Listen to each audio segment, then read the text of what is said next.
بسم الله الرحمن الرحيم. وما كان لمؤمن أن يقتل مؤمنا إلا خطأ، ومن قتل مؤمنا خطأ فتحرير رقبة مؤمنة ودية مسلمة إلى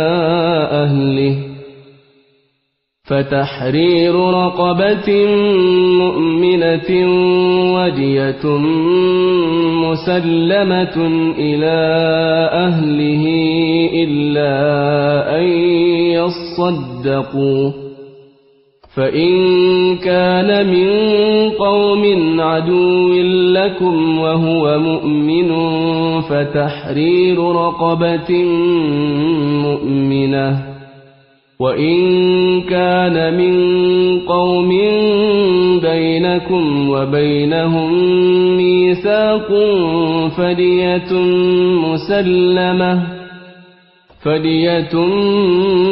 مسلمة إلى أهله وتحرير رقبة مؤمنة، فمن لم يجد فصيام شهرين متتابعين توبة من الله، وكان الله عليما حكيما.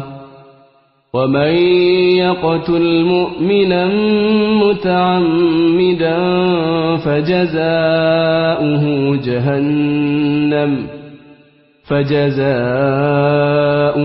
جهنم خالدا فيها وغضب الله عليه ولعنه وأعد له عذابا عظيما.